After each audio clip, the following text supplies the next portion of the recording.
மாத்திரை நமக ஜெயகுருதத் ஜெயகுரு பரசுராம். நமஸ்காரம். நான் கரூர்லேருந்து வல்சலா பண்ணிக்கர் பிரசன்ன ஜோதிடர். இன்றைக்கி நம்ம விசுவாசு வருட தமிழ் புத்தாண்டு பலன்கள் ரிஷப ராசிக்கு எப்படி இருக்குன்னு பார்க்க போகிறோம். இந்த விசுவாசு வருடம் என்னைக்கு பிறக்குது அப்படின்னா 14/4/2025 திங்கட்கிழமை பிரதமை திதி கௌளவகரணம் சுவாதி நட்சத்திரம் துலா ராசியில் இந்த ஆண்டு பிறக்குது. இந்த வருடம் ரிஷப ராசியை பொறுத்த வரைக்கும் 12 ராசிகள்லே ரொம்ப ரொம்ப அற்புதமாக இருக்கிறது ரிஷபராசிக்கு தான். இந்த ரிஷபராசிக்கு 11ஆம் இடத்துல வருடம் பிறக்கும் போதே நிறைய கிரகங்கள் 5 கிரகங்கள் சூரியன்கிற சுக்கிரன், உங்களுடைய ராசியதிபதி சுக்கிரன், அப்புறம் 2, 5 கூடிய அதிர்ஷ்டத்தை கொடுக்கக்கூடிய புதன் இருக்கார், அப்புறம் ராகு, சனி, இத்தனை கிரகங்கள் இருக்குது உங்களுக்கு. அதாவது லாபஸ்தானத்தில் வருடம் பிறக்கும்போது நிறைய கிரகங்கள் இருக்கிறது இந்த வருடம் முழுவதுமே உங்களுக்கு லாபமாக அமையும். ரொம்ப ரொம்ப அருமையாக இருக்குது. பொதுவாகவே ரிஷபராசிக்கு எந்த வருஷமும் இல்லாமல் இந்த வருஷம் நீங்கள் நினச்ச காரியங்கள் எல்லாமே அனுகூலமாக தான் முடியும். இவ்வளோ நாளாக உங்களுக்கு எதிர்பார்த்துட்டு இருந்தது, அதாவது காசு பணம் மட்டும் கிடையாது, நீங்கள் என்னென்ன விஷயங்கள்லாம் எதிர்பார்த்தீங்களோ அத்தனை விஷயமே நடக்கும். இந்த ரிஷபராசியில் இது என்னென்னா, குருவும் 2ஆம் இடத்துக்கு போகிறார். இவ்வளோ நாளாக இந்த ஜென்ம குரு பார்த்திங்கன்னா ரொம்ப கொஞ்சம் டென்ஷன் இந்த மாதிரி விஷயங்களை கொடுத்துட்ருப்பாரு, அலைச்சல்களை கொடுத்துட்டு இருந்திருப்பார். ஆனால் இப்போ குரு பயிற்சியாகி 2ஆம் இடத்துக்கு போகிறாரு. இந்த 2ஆம் இடத்துக்கு போகும்போது யாருக்கெல்லாம் குரு தசை நடக்குது, யாருக்கெல்லாம் சனி தசை நடக்குது அப்படின்னா அவங்களுக்கும் சூப்பர், ராகு தசை நடந்தாலும் சூப்பர். அதாவது ரிஷப ராசியில் பிறந்துட்டுருக்கவங்களுக்கு ராகு, அதுக்கப்புறம் குரு, சனி தசை, மேக்ஸிமம் இந்த திசைகள் தான் மேக்ஸிமம் ஆஃப் நம்பர்ஸ் இருப்பீங்க. உங்களுக்கு என்ன திசை நடக்குது அப்படிங்கிறத கமெண்ட்ஸில் சொல்லுங்கள், நான் அதுக்குண்டான பரிகாரத்தை சொல்கிறேன். ஆனால் ராகுவும் பயிற்சியாகி 10ஆம் இடத்துக்கு தான் வராரு. உங்களுக்கு இந்த வருஷம் பயிற்சியாகி 10ஆம் இடத்துக்கு தான் ராகு வராரு. அதே மாதிரி சனி பயிற்சியாகி 11ஆம் இடத்துக்கு வராரு. குரு பாருங்கள் 2ஆம் இடத்துக்கு வராரு. 11ஆம் இடம்ங்கிறது லாபம், குபேரனுக்கு ஒப்பான நிதிநிலையை குறிக்கக்கூடிய இடம். 10ஆம் இடம்ங்கிறது என்ன, தொழில் ஸ்தானம். அதே மாதிரி 2ஆம் இடம்ங்கிறது என்னென்னா குடும்பஸ்தானம், வருமானம், நமக்கு வரக்கூடிய அத்தனை வருமானமே தனஸ்தானம், பன்னஸ்தானம் அப்படின்னு சொல்லக்கூடிய இடம். தனக்காரகனே தனஸ்தானத்தில் போய் இருக்கிறாரு. அப்போ ரொம்ப ரொம்ப நல்லது. பணம் பல விஷயங்களில் உங்களுக்கு உறுதியாக உண்டுங்க. அதாவது ஃபஸ்ட்டு தொழில் எடுத்துக்கிட்டிங்க அப்படின்னா, தொழில் அதாவது இவ்வளோ நாளாக இந்த தொழில் செய்யலாமா வேண்டாமா அப்படின்னு நினச்சிட்டு இருந்திருப்பீங்க. இந்த ராகு வந்தோடனே ஆரம்பிச்சிருவீங்க. அது தொழிலுங்கிறது பிரம்மாண்டமாக விருத்தி பண்ணி கொடுக்குங்க. உங்களுக்கு நீங்கள் எந்த தொழிலை தொட்டாலும் சரி பிரம்மாண்டப்படுத்தி கொடுக்கும், விரிவுபடுத்தி கொடுக்கும். இவ்வளோ நாளாக இந்த தொழிலை நம்ம எக்ஸ்டென்ட் பண்ணலாம், வேறு பக்கம் பிரான்ச் போடலாம், இல்லை வேறு பக்கம் ஃப்ரான்ச்சைஸ் ஓப்பன் பண்ணலாம் அப்படின்னு நினச்சிட்டு இருக்கவங்களுக்குலாம் இது ரொம்ப ரொம்ப சூப்பரான வருஷம். இவ்வளோ நாளாக நீங்கள் என்னென்னலாம் நினச்சிட்ருக்கீங்களோ அத்தனையுமே சாதிக்க முடியும். ரிஷபராசிக்காரங்களுக்கு அற்புதமான வருடம் தான் இந்த வருடம்.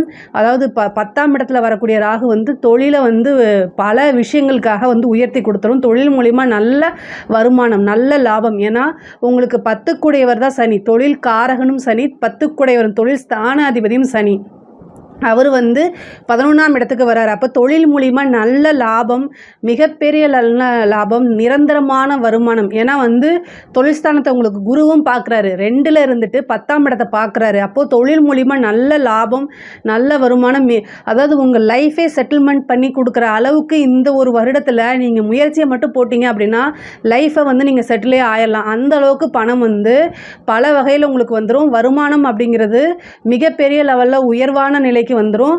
லாபம், அதாவது நீங்கள் பொதுவாகவே இப்போ 1 லட்ச ரூபா போடுறீங்க அப்படின்னா 2 லட்ச ரூபா எடுக்கலாம், 5 லட்ச ரூபா எடுக்கலாம். ஆனால் 1 கோடி எடுக்க முடியுமா? இந்த வருஷம் அந்த மாதிரி அமைப்பு இருக்குது. ஒரு உதாரணத்துக்காக சொல்கிறேன். ஏன்னா நீங்கள் 100 இல்லை 1000 டைம்ஸ் கூட எடுக்க முடியும், அந்தளவுக்கு உங்களுக்கு ஒரு அமைப்பு. ஏன்னா ராகு தொழில் ஸ்தானத்துக்கு வராரு, சனி 11ஆம் இடத்துக்கு வருது. இதுதான் ரொம்ப ரொம்ப நல்ல அமைப்பு. உத்தியோகத்தில் இருக்கவங்களுக்கும் இது ஒரு ஜாக்பாட் தான். திடீர்னு ஒரு நல்ல ப்ரமோஷன்ஸு, ஒரு சிலர்லாம் வெளிநாட்டுக்கு போகக்கூடிய அமைப்புகள் கிடைக்கிது. நிறைய பேருக்கு ஃபாரின் போய் வேலை பார்க்கணும்னு நினச்சிட்ருப்பீங்க. ஆனால் ஏதோ ஒரு ரீசன்னால் தட்டி போயிட்டே இருக்கும், ஏதோ ஒன்று நாள் ரிஜெக்ட் ஆகிட்டு இருக்கும். ஆனால் இந்த டைம் வெளிநாட்டுக்கு போய் வேலை பார்க்கக்கூடியது, ஆல்ரெடி வேலையில் இருக்கவங்க ஒரு ப்ரமோஷன் ஆகி வேறு கம்பெனிக்கு போகிறது, வேறு பக்கம் ட்ரான்ஸ்ஃபர் ஆகிறது, இந்த மாதிரி விஷயங்கள்லாம் இருக்கும். திடீர்னு ஒரு ப்ரமோஷன்ஸு, இவ்வளோ நாளாக உங்களுக்கு எந்த அங்கீகாரமும் கிடைக்கலனா கூட இந்த டைம் ஒரு பாராட்டு அங்கீகாரம் கிடைக்கும், நல்ல சேலரி இன்க்ரிமெண்ட்டு. இப்போ நீங்கள் என்னெல்லாம் உத்தியோகத்தில் எதிர்பார்த்தீங்களோ அத்தனையுமே உங்களுக்கு கிடச்சிருங்க. அதே மாதிரி 4ஆம் இடத்துக்கு வந்திருக்கக்கூடிய கேது படிக்கக்கூடிய குழந்தைகளை பொறுத்த வரைக்கும் படிப்பில் ஆர்வம் குறைவாக இருக்கும், அல்லது வந்து ஏதாவது ஒரு சின்ன டைவர்ஷன் வரதுக்கு உண்டான அமைப்பு இருக்குது. படிப்பில் வந்து கவனம் செலுத்தாமல் போகிறது, இந்த மாதிரிலாம் இருக்குது. அதனால் வந்து தட்சிணாமூர்த்தி வழிபாடு பண்ணுங்கள், காலபைரவர் வழிபாடு பண்ணுங்கள், ஹயக்ரீவர் வழிபாடு பண்ணுங்கள். படிக்கக்கூடியவங்களுக்கு வந்து பார்த்திங்கன்னா ஹயக்ரீவர் வழிபாடு பண்ணிக்கோங்க. இந்த படிப்பில் ஏதாவது தடைகளோ அல்லது வேறு ஏதாவது இருந்துச்சுனாலும் அதை எல்லாமே நிவர்த்தி ஆயிரும். படிப்பை பொறுத்த வரைக்கும் ரொம்ப ரொம்ப கவனமாக இருக்கணும். அதே மாதிரி 2ல் வந்திருக்கக்கூடிய குரு வந்து குடும்பத்தில் இருந்த இது வரைக்கும் சண்டை சச்சரவுகள்லாம் நீக்கிரும். சண்டை சச்சரவுகள் நீங்கினாலே வந்து உங்களுக்கு பல வகையிலிருந்து மன நிம்மதி ஆதரவுகளாக இருக்கும். குடும்ப நபர்களிடையே ஒற்றுமைகள்லாம் உங்களுக்கு வளர்ந்துடும். இவ்வளோ நாளாக உங்களுக்காக அண்டர்ஸ்டாண்ட் பண்ணாமல் உங்ககிட்ட சண்டை போட்டவங்க கூட இனிமேல் புரிஞ்சுக்கிட்டு உங்களையே அனுசரித்து நடக்கக்கூடிய அமைப்புகள்லாம் இருக்குது. பொதுவாகவே குரு வந்து அஷ்டமாதிபதியும் கூட, ரிஷபராசியை பொறுத்த வரைக்கும் அஷ்டமாதிபதியும் கூட. ஸோ அதனால் குடும்பத்தில் வந்து அனுசரிப்பு அப்படிங்கிறது ஒருவர் அண்டர்ஸ்டாண்ட் பண்ணி போகிறதும் ரொம்ப முக்கியமானது. ஏன்னா குரு 6ஆம் இடத்தையும் பார்க்குறாரு. 6ஆம் இடத்தை பார்க்கும்போது சண்டை சச்சரவுகள் இது எல்லாமே அப்பப்போ வரத்தான் செய்யும். ஆனால் அட்ஜஸ்ட்மெண்ட் அப்படிங்கிறது உறுதியாக 2 பேருமே, அதாவது கணவனாக இருந்தாலும் சரி மனைவியாக இருந்தாலும் சரி 2 பேருமே அட்ஜஸ்ட்மெண்ட் அப்படிங்கிறத உறுதியாக பண்ணி தான் போயாகணும். நீங்கள் வேறு வழி கிடையாது. அதே மாதிரி அஷ்டமஸ்தானத்தை குரு பார்க்குறாரு. அஷ்டமஸ்தானத்தை பார்க்கும்போது சிறு சிறு அவமானங்கள் தேடி வரதுக்கு குரு பார்க்கக்கூடிய எல்லா இடத்தையுமே வளர்த்தி விட்ருவார். ஸோ அதனால் பார்க்கக்கூடிய எல்லா இடத்தையும் வளர்த்தி விடும்போது காசு பணத்தை மட்டும் இல்லை, தொழிலை மட்டும் இல்லை, அவர் தேவையில்லாத விஷயங்களும் வளர்த்தே தான் விடுவார். அவருடைய வேலையாக அவர் செவ்வனே செய்வார். ஸோ அவருக்கு எந்த இடம் இது கெட்ட இடம் அப்படிங்கிறலாம் அவருக்கு வந்து குருவுக்கு தெரியாது. அவர் வந்து பார்க்கக்கூடிய இடத்த எல்லாமே விருத்தி பண்ணுவார். அப்போ 8ஆம் இடமும் விருத்தியாகும். 8ஆம் இடம்ல என்ன, ஆயுள் இருக்குது, அவமானங்கள் இருக்குது, விபத்து கண்டங்கள் இருக்குது. அப்போது இதுலேயும் ரொம்ப கவனமாக இருக்கணும். காசு பணம் வருதே அப்படின்னு கண்மூடித்தனமாக நீங்கள் நடந்துக்க கூடாது. நான் வந்து எதுக்காக சொல்கிறேன் அப்படின்னா உங்கள் மேலே அக்கறை இருக்கனால தான் நான் சொல்கிறேன். 8ஆம் இடத்தை குரு பார்க்கும்போது வண்டி வாகனங்களில் போகும்போது ரொம்ப ஜாக்கிரதையாக போகணும். அதே மாதிரி மற்றவங்க கிட்ட பேசும்போதுமே ஜாக்கிரதையாக பேசணும். அதே மாதிரி நீங்கள் இருக்கக்கூடிய விஷயங்களை பெருசு பண்ணாதீங்க. அதாவது குரு 11ஆம் இடத்துக்கு சனி வந்திருக்கனால என்ன ஆகும் அப்படின்னா உங்களுக்கு காசு பணம் வரதை வந்து நீங்கள் மிகப்பெரிய லெவலில் வெளியில் வந்து காமிச்சிக்கிட்டீங்க அப்படின்னா அதுவே ஒரு பெரிய கண் திருஷ்டி மாதிரி இருக்கும்.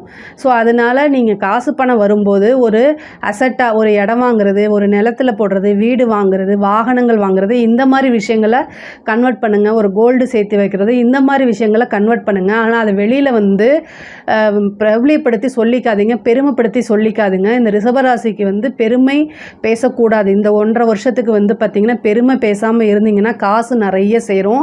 அஷ்டமஸ்தானத்தை பார்க்குது.